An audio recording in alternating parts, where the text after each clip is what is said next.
වෙලාව හරියටම රෑ 2:00 විතර වෙලා මේ 2:00යි.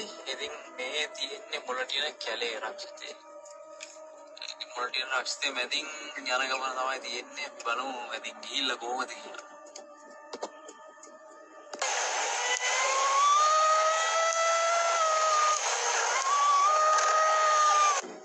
එක තැනක මේ කියනවා මිනිස්සෙක් නගිනවලු බයික් එකකට.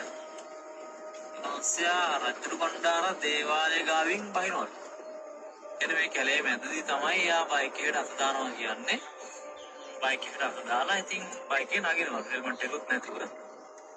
ඉතින් මේ ඊට පස්සේ යා රජු බණ්ඩාර දේවාලය ගාව එතන බහිනවලු. මට කීප දෙනෙක්ම කිව්වා. ඉතින් ඒක කීප දෙනෙක්ම කියන්නත් මොනවාර හේතුවක් තියෙන්නේ නැති කියලා මම විශ්වාස කරනවා. හොල්මන් ගැන කියන්න ඉතින් මම දන්නේ මම දැකලා නැහැ.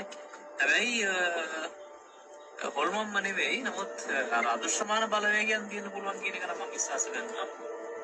මේක අපිට පේන සීමාවක් තියෙනවා, ඇහෙන සීමාවක් තියෙනවා. ඒ අදෘශ්‍යමාන අපිට නොපෙනෙන බලවේගයන් මේ විශ්ව තුල තියෙන්න පුළුවන්. සමයි. ඉතින් දැන් ඔන්න රජු බණ්ඩාර අඩවිය මේ දේවාලය සහ ඒ පන්සල තියෙන ඉස්සරහින් දැන් ඉතින් අපගේ නාමේ පිටිපස්සේ ඉඳලා ඉතින් බහිද කියන එකේ බහි විදියට මොනවයි හොටෙල් කලේ රෑ 2:00ට පහු කරේ.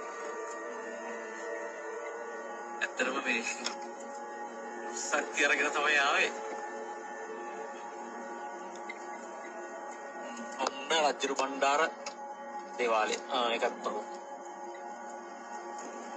ඉතින් දැන් හොල්මන් මොනවද ඒ අවදානම ඉවරයි. හින්දා මම වීඩියෝ එක කට් කරනවා.